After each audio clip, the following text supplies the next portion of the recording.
क्या भारत बांग्लादेश के बॉर्डर पर घुसपैठ और तस्करी का अध्याय हमेशा हमेशा के लिए बंद होने वाला है? क्या पश्चिम बंगाल की वो 600 किलोमीटर की खुली सरहद अब लोहे की दीवार में तब्दील हो जाएगी? जी हां दोस्तों, भारत की आंतरिक सुरक्षा के लिहाज से एक ऐसी खबर सामने आई है जिसने सबको चौंका दिया है। दरअसल पश्चिम बंगाल सरकार ने एक बड़ा फैसला लेते हुए 142.8 एकड़ जमीन बीएसएफ को सौंप दी है। आखिर क्यों ये जमीन इतनी महत्वपूर्ण है और कैसे शुवेंदु अधिकारी की ये ट्विन प्रोंग स्ट्रेटजी बांग्लादेशी घुसपैठियों के लिए काल बनने वाली है, आज हम करेंगे इस महा ऑपरेशन का पूरा पोस्टमार्टम। नमस्कार, जय हिंद, मैं हूं आयुष और आप देख रहे हैं भारत तक।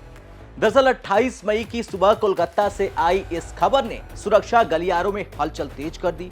दरअसल पश्चिम बंगाल की सरकार के मुखिया शुवेंदु अधिकारी ने ऐलान किया कि राज्य सरकार ने 142.79 एकड़ जमीन सीमा सुरक्षा बल यानी कि बीएसएफ के हवाले कर दी है। यह जमीन केवल मिट्टी का टुकड़ा नहीं है, बल्कि ये आधारशिला है बॉर्डर आउटपोस्ट यानी बीओपीज की और उस कटीले बाढ़ की जो भारत की संप्रभुता की रक्षा करेगी। 11 मई को हुई पहली कैबिनेट बैठक में यह संकल्प लिया गया था कि 45 दिनों के अंदर 600 एकड़ जमीन सीमा सुरक्षा के लिए ट्रांसफर की जाएगी।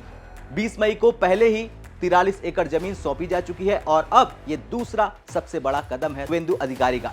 अब चलिए जानते हैं कहां कितनी जमीन मिलेगी। दरअसल भारत और बांग्लादेश के बीच पश्चिम बंगाल की 2217 किलोमीटर लंबी सीमा है। यह दुनिया की सबसे जटिल सीमाओं में से एक है। आइए देखते हैं कि ये 142.2 एकड़ जमीन संवेदनशील इलाकों में दी गई है। पहला है जलपाईगुड़ी और कूच बिहार। यहाँ क्रमशः 35.16 और 22.92 एकड़ जमीन दी गई है। ये इलाके तस्करी के लिए कुख्यात रहे हैं। दूसरा है मुर्शिदाबाद। यहाँ 38.8 एकड़ जमीन सौंपी गई है। मुर्शिदाबाद का बॉर्डर नदी और जमीन के बीच उलझा हुआ है, जहां फेंसिंग करना एक बहुत बड़ी चुनौती है। तीसरा है उत्तर और दक्षिण दिनाजपुर। यहां भी करीब 23 एकड़ जमीन दे दी गई है बीएसएफ को।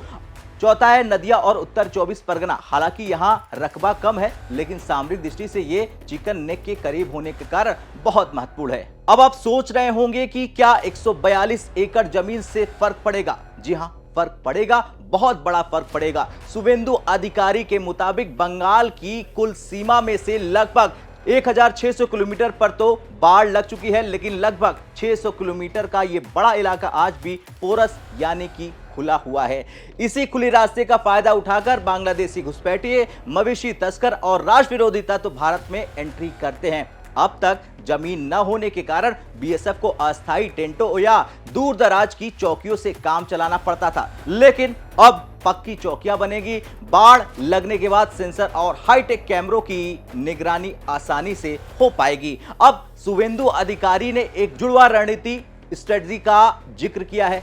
पहली है बाढ़ लगाने के काम में तेजी लाना, दूसरी है अवैध प्रवासियों के खिलाफ सख्त प्रशासनिक कार्रवाई करना, और यह केवल सीमा की सुरक्षा नहीं है दोस्तों, बल्कि बंगाल की डेमोग्राफी को बचाने की भी एक बहुत बड़ी कोशिश है। खैर, सीमा सुरक्षित तो देश सुरक्षित। बंगाल सरकार का यह कदम देरी से ही सही, लेकिन स्वागत योग्य है। 600 एकड़ का जो लक्ष्य रखा गया है, अगर वो समय पर पूरा होता है तो भारत बांग्लादेश बॉर्डर पर अपराध की दर में भारी गिरावट आ जाएगी। अब मेरा आपसे सवाल है, क्या आपको लगता है कि अगले कुछ महीनों में घुसपैठ पूरी तरह से बंद हो पाएगी? कमेंट में अपनी राय हां या ना में जरूर दें। जय हिंद।